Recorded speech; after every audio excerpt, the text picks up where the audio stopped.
Welcome back to Courtroom Breakdown. Today's docket is packed with drama, probation violations, shocking new warrants, and a mother claiming she's just trying to survive while facing serious charges. Judge Fleischer isn't holding back, and you'll see him push defendants to confront hard truths about responsibility, honesty, and public safety. From revoked bonds to drug evaluations, to a decade-old fugitive case catching up with someone, this is one roller coaster of a hearing. Stay tuned, because the stakes couldn't be higher, and the judge's words might just leave you stunned. This is a court. When you come to court, please dress appropriately, okay? So just so you know, you're not here alone. Your lawyer is here with you on Zoom. Ma'am, you were placed on probation in this court in 2022. We've had many, many issues. Our first motion to adjudicate was filed, it appears, in November of 23. You were placed back on. Right here, Judge Fleischer is laying out the heart of probation law. Probation is meant to give defendants a chance to improve their lives instead of going straight to jail. But here's the catch. If you keep failing drug tests or breaking the rules, probation becomes a ticking time bomb. Notice how the judge keeps repeating, "I don't want to set you up to fail." That's a powerful statement. He's not eager to lock her up, but he has to protect the court's integrity. Question for you. Do you think probation should be more forgiving, or should repeated violations mean immediate jail time?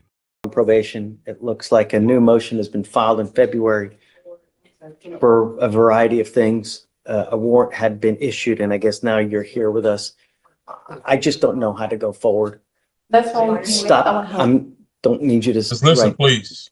Don't say Just anything. understand that, now it's not time to fight the case. The only thing that we're dealing with now is the motion to revoke, the underlying issues, and what I see is that you're still testing for illegal drugs.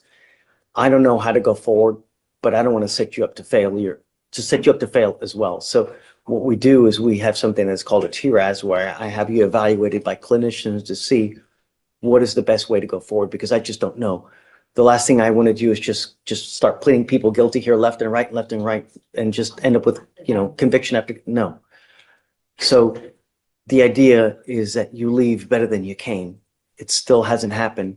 So we need to find out how that's going to happen. So I'd like to please set up our TRAS. Your bond is set now at $10,004. So I have to take you into custody because of the warrant. So I will try to get it done as quick as possible. We could probably have a TRAS done. Do you think maybe tomorrow? She'll probably still be in processing tomorrow, but by the end of the week. Okay, we'll try to have it done by the end of the week. They will give us guidance on how to move forward, because I just don't know at this point. The only thing I'm going to tell you is please be honest, because if I get it and it says that there's no issues and it's rainbows and gumdrops, and I know it's not true, and we're going to do it right over again. Okay? Okay, so she goes with you. Okay, thank you, Mr. Bernie. And Your Honor, Yeah, if possible, can we try to get the TRAS done by Thursday so she could be in court Friday? Because I'm out. I will. I'm going to try. So the problem is, though, is that what takes a lot of the time, Brock, is the processing. Because we're taking her in now, it's nearly 11 o'clock. They'll probably still be processing her early into tomorrow. If she's still in processing, they can't get it done.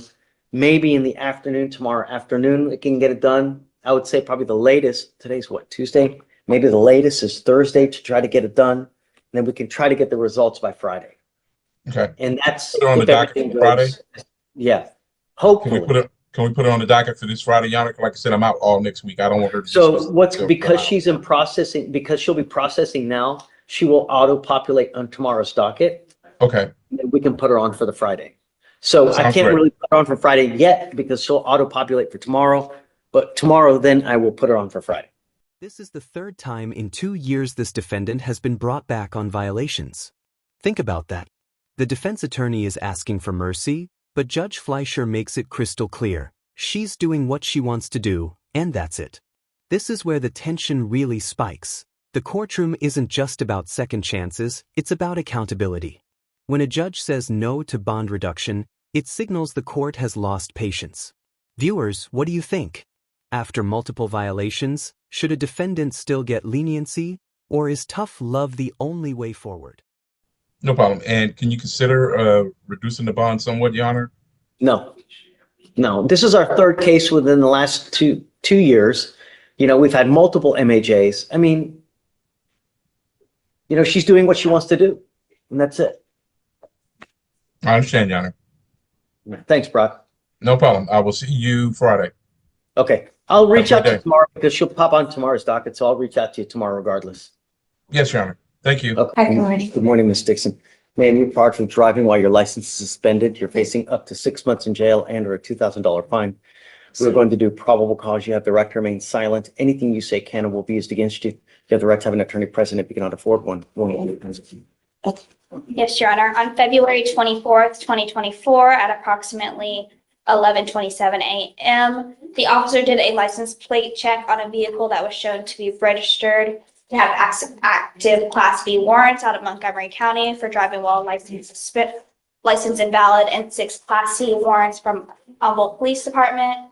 The registered owner was shown to be a Black female, and that female was seen driving the vehicle through the lower driver's side window, giving the officer reason to believe that the registered owner was currently driving that vehicle at the time.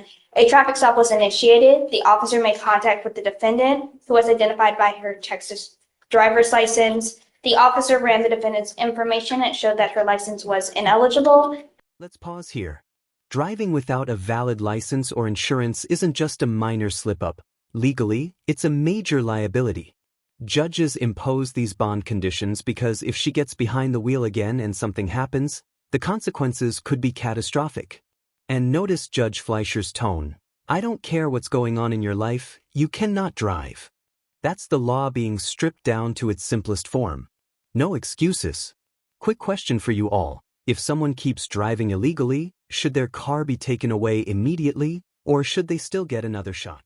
And that she did not have any confirmed insurance.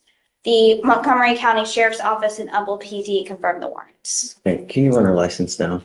Yes, Your Honor. It is not eligible right And now. Ms. Dixon, I'm Yes, going to sir. find that there's sufficient probable cause to go forward with your case. I'm ordering you as a condition of your bond not to drive. I do not care what's going on in your life. If you do not have a Texas driver license and liability insurance in your name, you are not allowed to drive.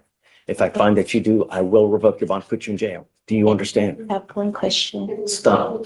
This is not the time for that. If you need, I can provide you a lawyer today, but this isn't where you just get to start asking questions. It's number one. Number two, this is a court. When you come to court, please dress appropriately, okay? So I'll have you go fill out an application with Miranda. I'm going to have you sign a receipt with Victoria. I'll have you take a seat in the jury box while we get your bond conditions, and then we'll have you speak to a lawyer here in the material. Please. How's Jen? Really? It's good? Fun? No, it's really not, but I'm blessed to be alive. Well, that's a good attitude to have. That really is, because it could be a lot worse. You could always be 6 feet under, right? Right. Your lawyer is asking me to set you a bond, but I'm really concerned. This case is very old, and you've been out literally, she's been on the lam for 10 years, Dave? Well, the warrant was on November 9, 2015 for this one, Judge. But the surrender for the judgment roll was on, well, actually, the enrollment date was February 16th, but the surrender notice to file was April 2020. So I don't know what kind of efforts they went, but the actual forfeiture date was in 2015. Do you know, do they really want, are they going to I come? mean, that's, like with the other ones, I can only confirm the initial teletype confirming that the warrant is valid and they do still want her. We've tried to reach out to, I'm sorry, Mr. Kim has tried to reach out to the demanding jurisdiction to see how serious of a case is it? Are they really going to come back? But he's been unable to reach anyone. And I mean, it's only been, 30, 45 minutes. So, your lawyer's asking me to set you a bond because of the nature of the case, the type of case it is, and because of the age of the case. Wow. A warrant from 2015 finally catches up almost 10 years later. Imagine living with that hanging over your head. The defense pleads that she's a student, a single parent, and just trying to make ends meet. But Judge Fleischer draws a hard line. I'm not going to play this game with you again. That's the weight of a fugitive bond case. Once you skip, the system won't trust you again easily. Here's a thought. Should courts consider how someone has lived since their warrant? Or does skipping once mean you've lost your shot at leniency forever? Case you're asking for Your Honor, the state's asking for $10,000 because it is a possession of controlled substance with intent for oxycodone and the fact that it's been in forfeiture status since 2015. This isn't one where it's a to-be warrant. It's one where she appeared in front of a judge, stated she would return, and then she didn't do that. You want? $1,500, Judge.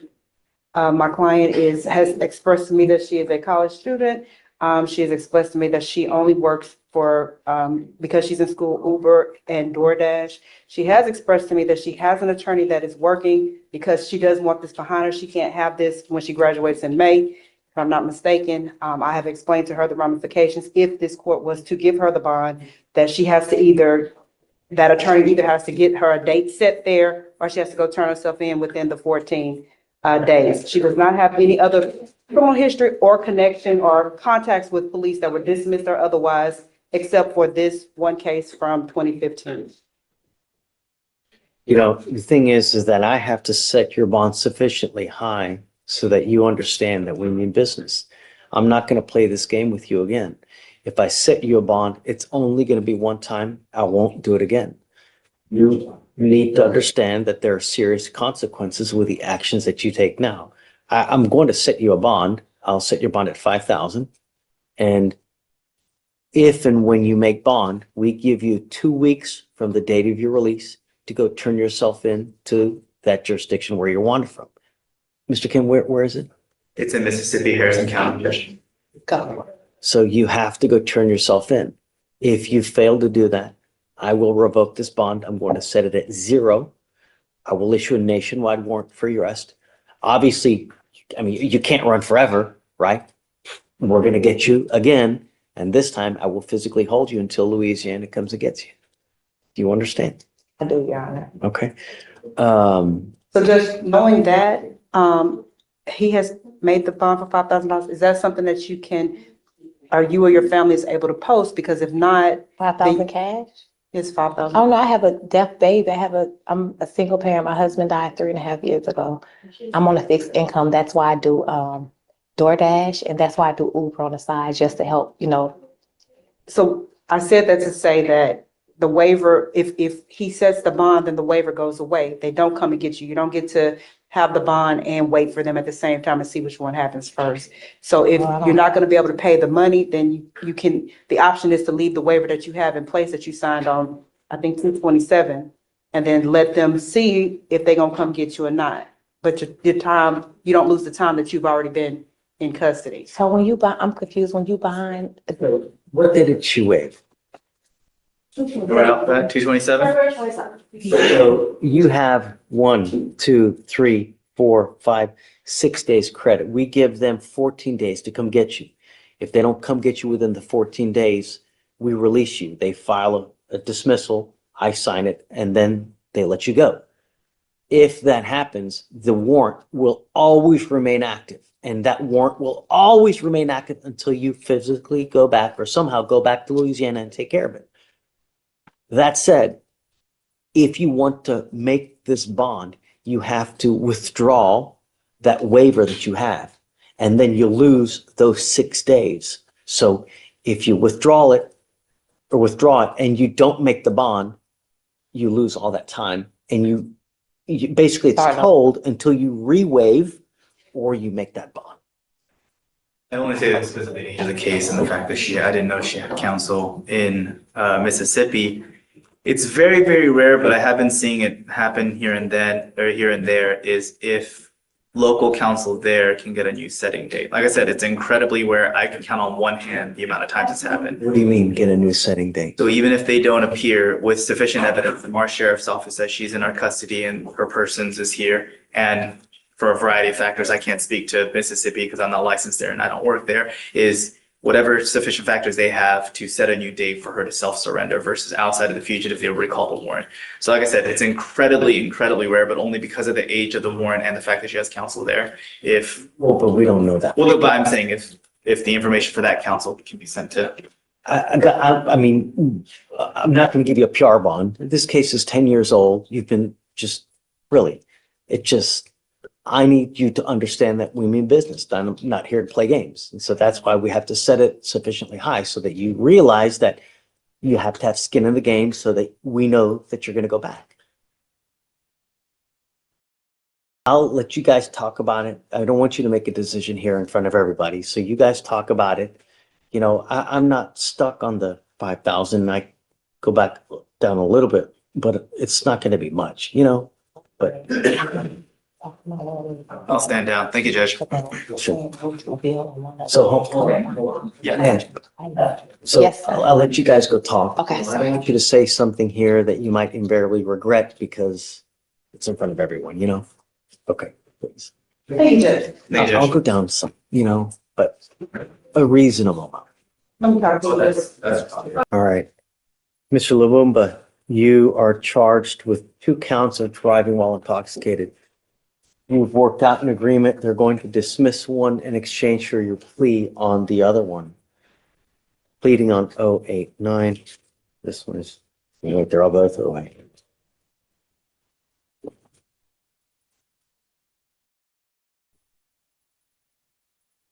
The agreement that you have is 180 days in jail to be probated for 15 months. As part of the agreement, you will do a DWI education class. This moment is textbook criminal law meets real life. Judge Fleischer isn't just giving probation terms, he's issuing a stark warning. 1 sip of alcohol plus driving equals Russian roulette with your freedom.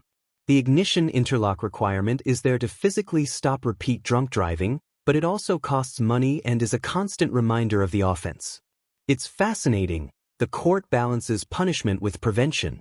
So, what do you think? Are devices like this enough to stop repeat offenders, or do we need harsher penalties for DWIs to truly protect the public? You will do 3 victim impact panels. Substance abuse treatment. You will also do what's called a TRAS. The TRAS is an evaluation to see what other conditions you may need. They will probably, because the fact that you have 2 open DWIs, they will probably add other conditions. It may be supportive outpatient treatment. It may be intensive outpatient treatment. I don't know. It may be inpatient. I have no idea. You must fulfill whatever other conditions they assess on you. No drugs, no alcohol. A guardian interlock. 25 hours of community service.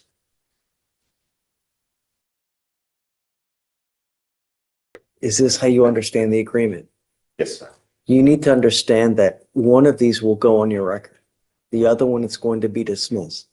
But because of the fact that you have at least one of these going on your record, officers will always see this forever. It doesn't matter where you are, whether you're here, whether you're in Maryland, whether you're Alaska. And if you get pulled over, an officer, first thing they do is they run your license. They're going to see DWI, DWI. If they come up to your car and they smell alcohol on you, what do you think they're going to do? Pull me out Not just pull you out. and breathalyze. And what? Arrest me. Probably. I don't know for sure. But chances are they're going to see DWI, DWI. If they come up to you, they smell alcohol, it's probably not going to go well for you. So if I were you, even if you've had a sip of alcohol, don't get into a car because you're playing Russian roulette with your life. Do you understand? Yes, Judge. You're giving up the right to a trial, right to compel witnesses to testify on your behalf, confront and cross-examine your accusers. If you're not a citizen, there are possible immigration consequences. You can be deported, excluded from the country, denied naturalization under federal law. You give up the right to appeal. So once you accept this agreement, you are done with this forever. You can never change this. Do you understand? Yes. This is what you want to do. How do you plead to the offense of driving while intoxicated? Guilty or not guilty? Guilty. I'm going to find you guilty. I will send it to the agreement. I'm not going to suspend your license because you're taking the probation today. I don't know what DPS is going to do. They may suspend it, they may not. So do you know if his license is eligible now? So Your Honor, it looks like he has a New Hampshire license, driver's license, but he does appear to be eligible out of New Hampshire. Which one? New Hampshire. Anyway, so if your license is not valid at this point, you are not allowed to drive. You need to get permission from us. You're going to be signing an affidavit with us today promising us you're not going to drive. Do you understand? Yes, you said it was. It is eligible. It is. Oh, it is It is, eligible. yes, Your Honor, it's eligible. It's an eligible New Hampshire driver's Yeah, license. okay, as long as you have a valid license and you have liability insurance. So you must have car insurance. If you don't have car insurance, you're not allowed to drive. Do you understand? The other thing that you need is that if you're going to drive in whatever car you drive, you must have an interlock in it. Do you understand? Yes, Judge. So if I find that you don't have an interlock, it goes in lockout because you failed to pay for it. I'm going to issue a warrant for your arrest. If you don't remain in compliance with this, like you don't do your stuff on time, I'm going to issue a warrant for your arrest. If you're living in Maryland and I have to issue a warrant for your arrest and they pick you up in Maryland, holy moly, you're going to sit in jail for a very long time. So if you ever have any problems, you need to get in contact with Will. You need to get in contact with the Shatoria, because if not, and it goes into warrant status and you get picked up on it, you're going to be sitting for a long time. Do you understand? Yes, It Judge. takes forever in a day to extradite someone from another state to here. I mean, we're talking weeks. Do you understand? I'm not asking much. All I want my street safe. That's it. All right. How do you plead to the WI? Guilty or not guilty? Guilty. I'm going to find you guilty. Like I said, I'll follow the agreement. Your other case will be dismissed. Good luck to you, sir. Thank you. Are you working now? What are you doing with yourself? I found about a main, Okay. and yeah, You're working currently. yeah, it's yeah. Okay. It's never about the money. I could give a rat's ass about the money. I don't care about the money. I'm going to waive all your fees. Okay. I don't care about the money. But what I care about is public safety. I'm now taking off around probably, $6,000 in fines and fees off you now, Mr. LaBoma. Thank you, sir. But if you pick up another DWI, if I see you pick up another DWI, from now on, you're facing not only a minimum of 30 days in jail, but a second DWI, it's a $6,000 surcharge. Get a clue. It's not hard. Good luck. Thank you. Thank you. We are done. You were Miss Smith, Yes, sir. and you're charged with possession of marijuana. You're facing up to 6 months in jail and or a $2,000 fine. We're going to do probable cause. You have the right to remain silent. Anything you say can and will be used against you. You have the right to have an attorney present if you cannot afford one. One will be appointed to you, ma'am. Okay. On February 1st, 2025, officers initiated a traffic stop on a blue Nissan Altima with an obscured license plate at the 13,000 block of Kirklandale Road in Harris County, Texas. The officer made contact with the driver and observed an odor of marijuana coming from the vehicle. The officer identified the driver and ran the ID and found that the defendant had an outstanding warrant out of Bell County and was taken into custody.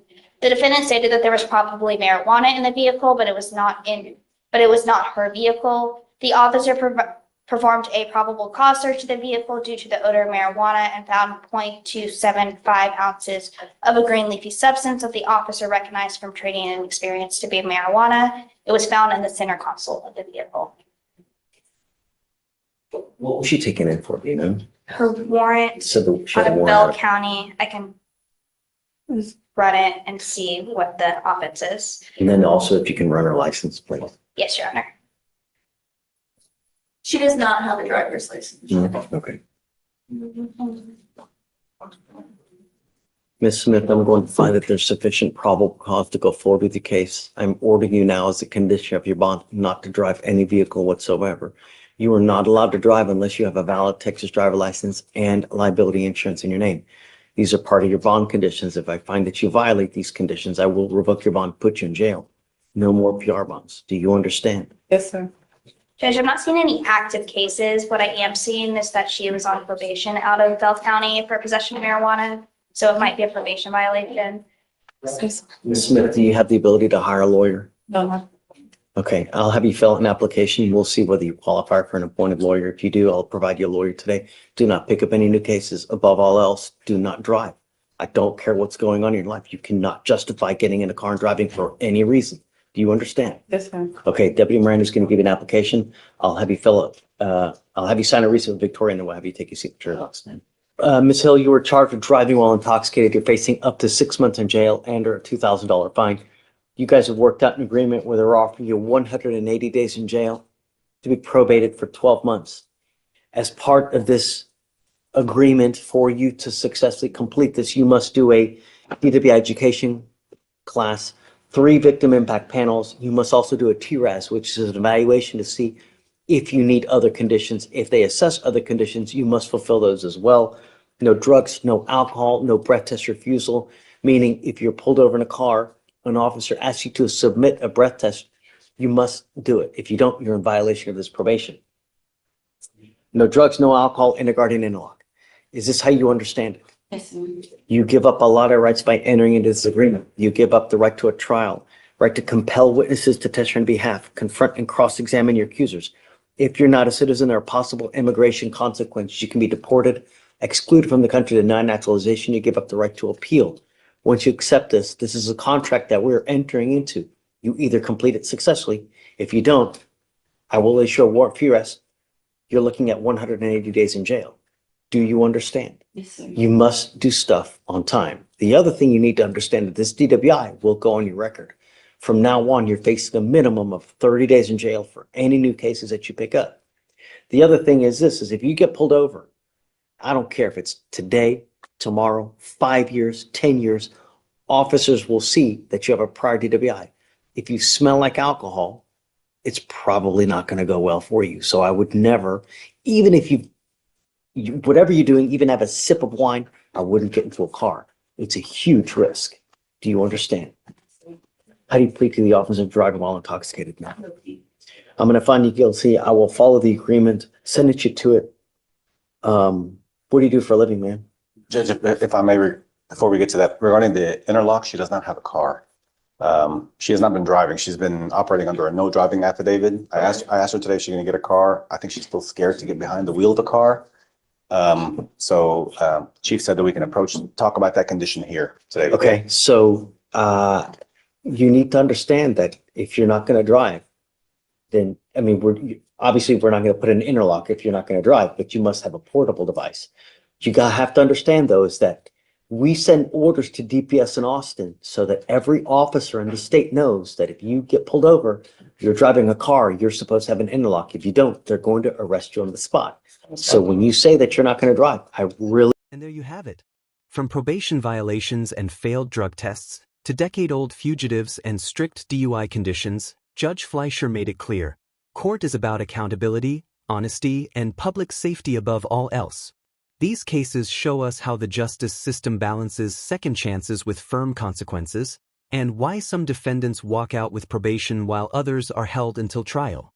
What's your takeaway? Should judges show more compassion, or is tough enforcement the only way to keep order? If you found this case as shocking as we did, make sure to hit that like button, share your thoughts in the comments, and don't forget to subscribe for more jaw-dropping courtroom breakdowns. really hope you're not driving, because if you do, it's just not going to go well for you. Do you understand? Yes, sir. You will be signing an affidavit with us today promising us you're not going to drive while you're on this probation. If you do eventually get a car and you want to, you can. I'm not going to suspend your license today. So I don't know about the ALR hearing, but if you have a license, the only restriction you have is you must have an interlock. So if you want to, you let us know, let your probation officer know, you get the interlock, and then you're free to drive. But don't drive until you get permission. Yes, sir. You understand? So what do you do for a living? I do citizen work with customer service for health insurance. The reason I'm asking you this, ma'am, is that there is a $3,000 surcharge that is normally tacked on to DWIs. It's huge business in the state. Anytime you pick up a DWI, it costs you a lot of money. We all make mistakes, but if you continue to, well, you endanger other people's lives. It gets so much worse. What I'm trying to tell you is I'm going to waive the $3,000 fee that normally would apply to you. You pick up another DWI, though, it's a $6,000 fee. Do you understand? Not to mention a minimum of 30 days in jail. Just don't get into a car. It's really easy. Even if you've had a sit, that's it. All right. Thank you, Judge. Good luck to you, man. Thanks, man. Thank you. Yes, ma'am. Are we waiving all of them or just? So reduce it, and then we'll kill the 3,000, and then run the court costs as well. All right. Good luck, Ms. Hill. So you're charged with false report to a peace officer or to a police officer, you're facing up to a year in jail, up to 6 months in jail, and or a $2,000 fine.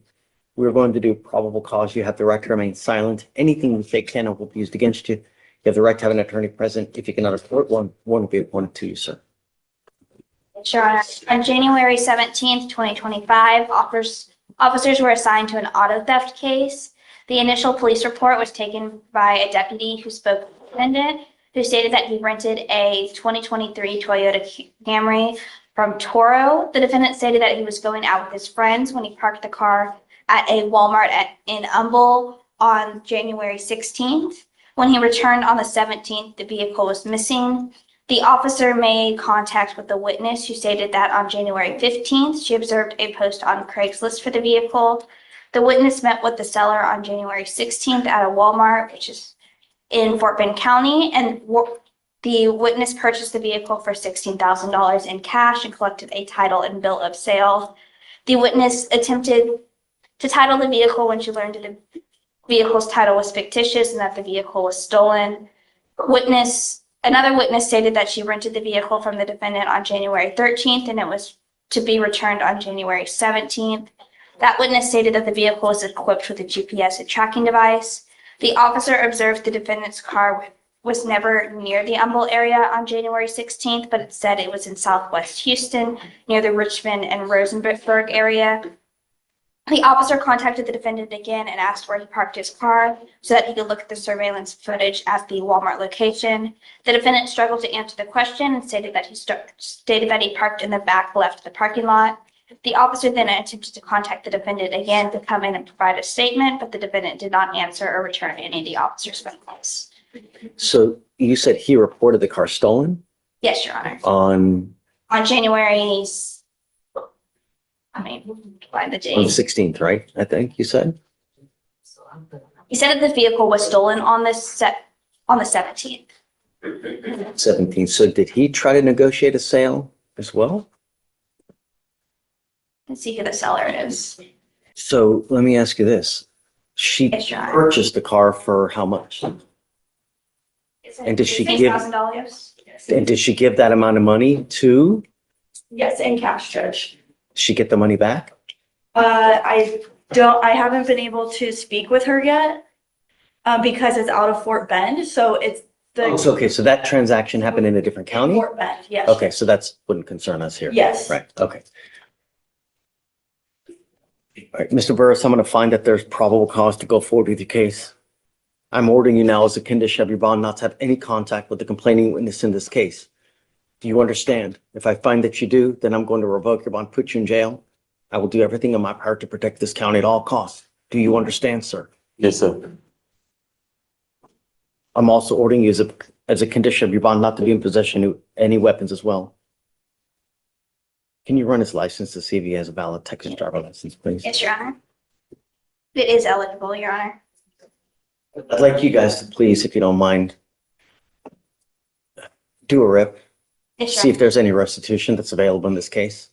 Okay, I want to make sure that every party is made whole in this one way or the other. Okay, please. Mr. Burris, do you have the ability to hire a lawyer? No. Are you working these days? Yes. What do you do for, what I'll do is I'll have you fill out an application. I'll see whether you qualify for an appointed lawyer. First, I'll have you go to Victoria, sign a reset. After that, I'll have you take your seat at the jury box. So we'll get your bond conditions. Do not leave until you sign our bond conditions. Do you understand? Yes, sir. I will protect my county at all costs, Mr. Burris. If I find that you pick up a new case, if I find that you're a danger to my county, I will protect it at all costs. Do you understand? Yes, sir. Okay, come on.